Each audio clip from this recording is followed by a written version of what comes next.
Doctor साहब, अना के ऊपर कुछ पूछना चाह रहा था। अना अच्छी है, होनी चाहिए, कहाँ होनी नहीं चाहिए, और ये क्या है इसका, ये नेगेटिव है या पॉजिटिव है? फिर इसके साथ एक और है, लेकिन वो मैं अभी थोड़ा सा इस पे बताएंगे तो फिर मैं उस पर ऐड करता हूँ। अना क्या है डॉक्टर साहब, और ये क्या होनी चाहिए या नहीं? देखिए, इसको अना को हम डिस्कस करते हैं। अगर हम अंग्रेज़ी में देखें तो ईगो जो हमारी है उसको हम अना कहते हैं, और अना में या ईगो में और सेल्फ रिस्पेक्ट या सेल्फ एस्टीम में फ़र्क है।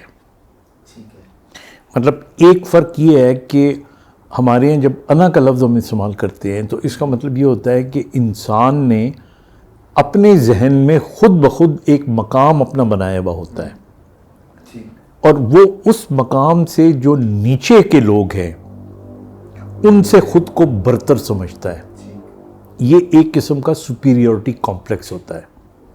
और याद रखिएगा, तमाम superiority complex in another way inferiority complex होते हैं। तो ये जो लोग होते हैं जिनके अंदर ये कॉम्प्लेक्स होता है वो फिर अनापरस्त होते हैं। मतलब वो जब लोगों में उठते बैठते हैं तो उनके जहन में होता है कि ये हमसे निचले दर्जे के हैं, इनको हमारी बात माननी चाहिए। अगर मैं ज़िद कर रहा हूँ इस बात पे तो ऐसा ही होना चाहिए।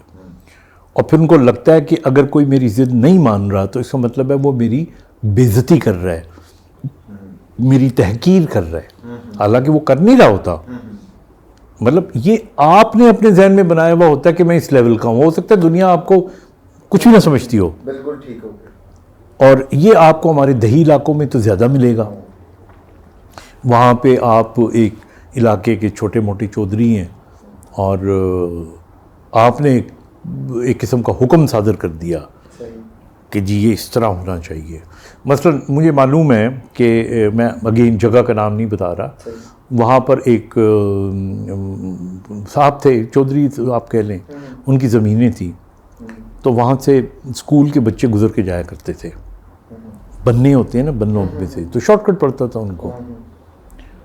तो एक दिन उन्होंने कहा कि नहीं, मैं इधर जब होता हूँ तो ये बच्चे मुझे सलाम नहीं करते, मेरी ज़मीन में से गुजर के जाते और मुझे सलाम नहीं करते, मैं इनको गुजरने नहीं दूंगा। बड़े लोग आए उनके पास, उनका जी वो बहुत लंबा पैंडा पड़ जाता है, वो बन जाता है। उनका कि नहीं। और फिर उन्होंने कहा जी अच्छा, हम बच्चों को कह देंगे आपको सलाम किया करेंगे और माफ़ी भी मांगेंगे आपसे। तो वो बच्चों ने माफ़ी मांगी, सलाम करना शुरू किया, अगर वो हों तो यानी ये इस किस्म की खुद की बनाई हुई अपने लिए इज़्ज़तें, ये फिर मैंने देखा घरों के अंदर। मतलब आपके मुलाजिम होते हैं, आपने उनको एक काम कह दिया, अब आप अपने आप को समझ रहे हैं कि नहीं मैं एक किस्म का मालिक हूँ और ये मेरा अल्लाह ना करे ग़ुलाम है, जो मैं कहूँगा वो करेगा। इसी तरह आप बड़े भाई हैं, आप अना का वो बना देंगे, छोटे भाइयों के ख़ानदान के बड़े हैं, ठीक है ना।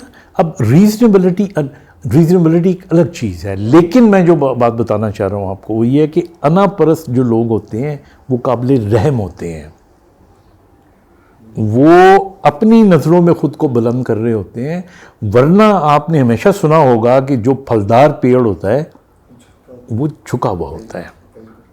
मेरे ख्याल में जितने आप बड़े हों उतना आपको हम्बल होना चाहिए।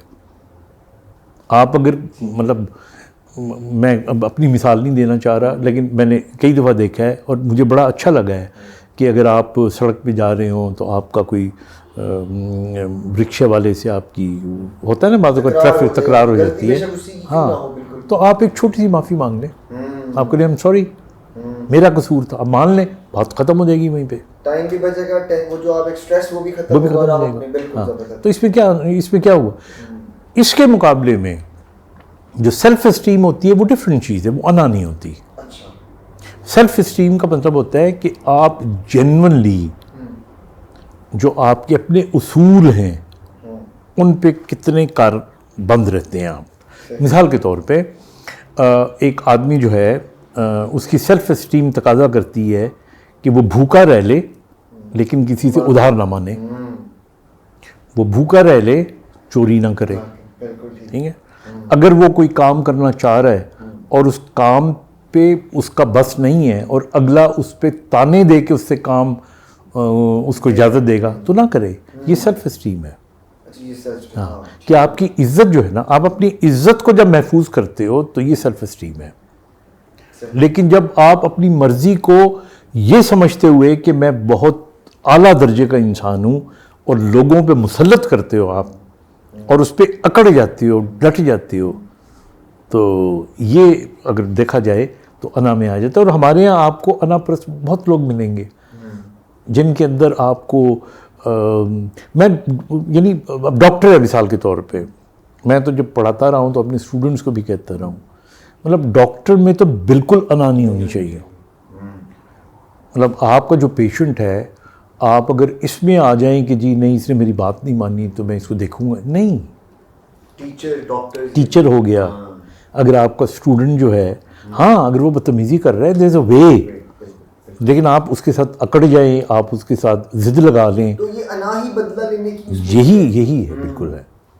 तो इसलिए आप जो सेल्फ एस्टीम है वो रखें। अच्छा डॉक्टर साहब, अना यानी कि फिर आप, क्योंकि इस सारी बातों से तो जो मुझे नेगेटिव है बिल्कुल। तो डॉक्टर साहब खुद ही जो इकबाल की अगर हम देखें उसमें भी तो एक वो अना नहीं है। नहीं बिल्कुल नहीं। देखिए ना, खुद ही का तो जो कॉन्सेप्ट है ना, वो खुद की पहचान है, वो सेल्फ स्ट्रीम में वो एक पॉजिटिव, अल्लामा इकबाल की जो खुदी है, तो वो ईगो नहीं है। अल्लामा इकबाल तो ये कहते हैं ना कि तुमको अल्लाह ताला ने अशरफुल मखलूक बनाया, और जब अशरफुल मखलूक बनाया तो इसका मतलब है कि दुनिया की सारी कायनात में तुम सबसे बेहतर हो। जब तुम इस लेवल के हो तो फिर तुम जो चाहो तुम कर सकते हो, अगर तुम खुद को पहचान लो। बिल्कुल ठीक हो गया। तो तुम अपनी पहचान पैदा करो, और तुम्हारा बसेरा जो होता है ना, तुम शाहीन हो। बिल्कुल यानी तुम ये जो ज़मीन पे चलने वाले नहीं, ज़मीन पे, हाँ मतलब तुम्हारी जो पहचान है वो ये है कि बुलंदी, उसके अंदर हाँ सेल्फ एस्टीम भी आ जाती है, उसके अंदर बहादुरी भी आ जाती है, उसके अंदर आप कह सकते हो कि जो इंसान है उसका एक ऑनर भी आ जाता है। तो ये सारी चीज़ें मिला के एक ऐसे शख्स का तस्वुर पेश करती हैं कि जो बहादुर भी है, जो रहम दिल भी है, जो दूरअंदेश भी है, जो अपनी इज्जत भी करता और खुददारी भी मेंटेन करता है। तो खुदी और खुददारी ये भी बहुत मिलते जुलते लफ्ज़ हैं। तो इसलिए वो तो वो तो एक अलग चीज़ है। बिल्कुल खुदी, हाँ उसके अंदर इसको बिल्कुल। Doctor thank you so much. I hope कि हमारी ऑडियंस को भी इसका एक डिफरेंस आज पता लग गया होगा। इसी के साथ हमें इजाज़त दें। खुदा हाफिज़।